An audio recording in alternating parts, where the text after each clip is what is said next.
salaamaaleykum Sénégal maa ngi leen di siyaar ka si nekk ma di la jox sa wàccuwaay tey vidéo bi du gudd c'est juste dañuy ñëw pour déplorer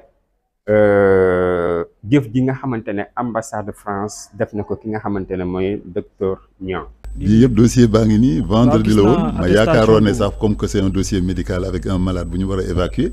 dans le week-end même war nañ ma mën a jox visa ñu ne non visa ay urgence amatul même bu nit ki di dee seen yoon nekku ci. si refusé bu ma ko refusé visa déglu leen ba baax visa docteur Niang bi nga xamante ne médecin la boo xamante ne il est reconnu donc warul sax tere ne ambassade ndaxte moom hôpital bi mu yor di si liggéeyee léeg-léeg mën na am évacuation malade bu war a jóge Sénégal dem France waaw loolu kooku boo ko xañee visa malade boobu lu muy def ba pare nag bu muy dem di demander li nga xamante ne mooy visa dafa ànd ak lettre boo xamante ne les médecins du Sénégal ñoo ko bind ñu refuser loolu bu ñu yemoon foofu mu neex ba pare France ci boppam dakkal mën naa wax France parce que France moom Total moom Eiffage mu dakkal contrat bi nga xamante ne doxoon na diggantam ñoom ak docteur Niang loolu nag mu nekk loo xamante ne jarul sax explication bu bare am na xeex buñ koy xeex ndax position bu mu amoon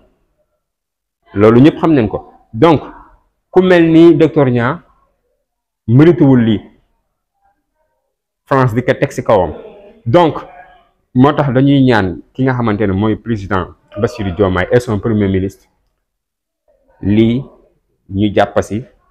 ñu jëm ko utal passeport diplomatique ndaxte ñii ñoo mérité passeport diplomatique waaw